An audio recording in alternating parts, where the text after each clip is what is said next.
Today we are making my slow cooker apple cider from scratch. It's wholesome, it's simple, let's go make it.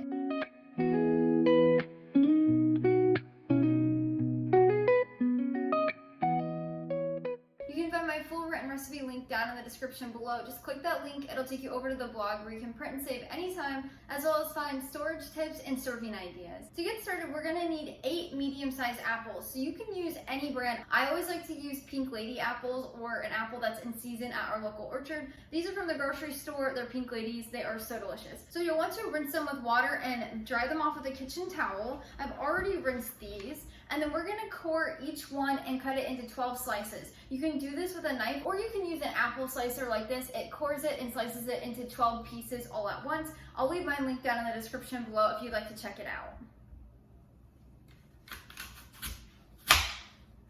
And just like that, it's cut into 12 pieces and cored, which is why I love this thing. I'm usually not a huge fan of kitchen appliances that are only for one use, but this thing is so handy, I love it. So we're gonna do that to all of these. Leave the skins on for this recipe. We're gonna strain them out later. Once you have your apples sliced, we're gonna place them in our slow cooker. This slow cooker that I have is a non-toxic one. I absolutely love it. It's called Green Life. I'll leave a link down in the description below as well. So there's no Teflon or chemicals getting in your food. I absolutely love it. So once you have your apples in the slow cooker, we're then going to add in ground cinnamon, as well as raw honey. So you're just gonna add that in.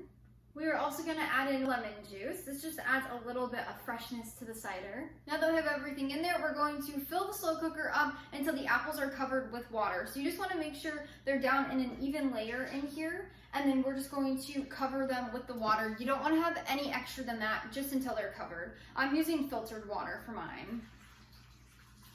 So once they're basically covered and they're sitting in water, they're going to float up on the top of the surface. That's completely fine. You just want to make sure there's enough water for them to sit in. And then we're going to grab a spoon and we're just going to give this a quick stir to combine. So you're looking for about 6 to 8 cups of water in here. Once you have everything combined, you're going to add your lid on top, and then we're going to cook this on high for 4 hours or on low for 7 to 8 hours. I'm going to do it on high for 4, so I'll meet you back here when they're done cooking.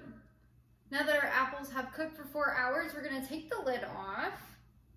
It smells so good. And then you're gonna grab a potato masher or a fork. I like using this, it's just much easier. And then we are going to mash all of the cooked apples. So this is what extracts all of that delicious apple cider flavor. So you wanna make sure you mash everything really, really well. Be very careful that you don't splash any on you. It's so hot, as you can see.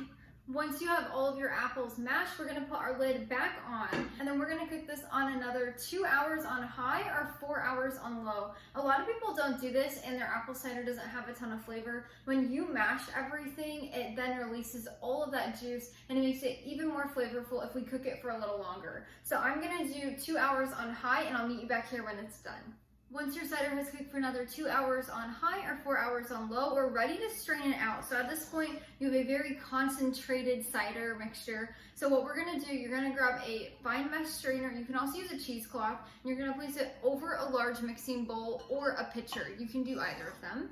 Just make sure whatever you're using is heat safe. And I always like to put some kind of coaster under it because it's gonna be really hot. And then we're just gonna carefully pour our cider through the strainer. You'll want to be very careful as it's very hot and it probably will splash, so just do this very carefully. Now once you have it strained, you're gonna just use a spoon and then we're gonna gently move the apple mixture around to get any excess liquid that's in here. Now you wanna do this very gently because we don't wanna let any of those apple pieces push through into our cider. So again, just move it very gently.